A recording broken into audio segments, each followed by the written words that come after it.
பலர் கடல் எவ்வளவு ஆழமுள்ளதாக இருக்கிறது என்பதை அறியாமல் இருக்கிறார்கள். இதை ஒரு கற்பனையாக நினைத்து பாருங்கள். நீங்கள் கரையிலிருந்து கடலுக்குள் நடக்க ஆரம்பிக்கிறீர்கள். 10 மீட்டர் அல்லது 33 அடி ஆழத்தில் நீங்கள் சென்றவுடன் ஒரு கூடுதல் வளிமண்டல அழுத்தம் உங்களது உடலில் தாக்கம் செய்ய ஆரம்பிக்கிறது. 214 மீட்டர் ஆழத்தில் எந்த ஒரு உபகரணங்களும் இல்லாமல் ஒரு மனிதர் டாய் செய்துள்ள சர்வதேச சாதனையை நீங்கள் கடந்து விடுகிறீர்கள்.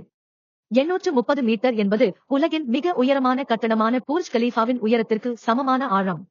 1000 மீட்டர் ஆழம் சென்றவுடன் மேற்பரப்பிலிருந்து எந்த ஒளியும் உங்களை எட்ட முடியாது. ஆனால் நீங்கள் கடலின் மொத்த ஆழத்தின் சுமார் 10% மட்டுமே சென்றுள்ளீர்கள். 1220 மீட்டர் என்றால் இது உலகின் மிக ஆழமான இராணுவ நீர்மூழ்கி கப்பல்களின் இயக்க பரப்பாகும்.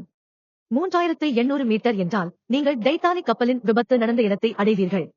அதே இடத்தில் தான் புகழ்பெற்ற ஓஷிங்கேட் சப்மர்சிபிள் வெடித்து கரைந்தது. பூமியின் இயற்கையான மிக ஆழமான இடம் 10,984 மீட்டர் அல்லது சுமார் 6.8 மைல்கள் ஆகும். இதைத்தான் சேலஞ்சர் டீப் என்று அழைக்கப்படுகிறது. நீங்கள் மவுண்ட் எவரெஸ்ட் மலையை அதே இடத்தில் தலைகீழாக வைத்தாலும் அதன் உச்சிக்கு பின் கூட கடலின் அடித்தட்டிற்கு போக இன்னும் 1 மைல் ஆழம் இருக்கிறது.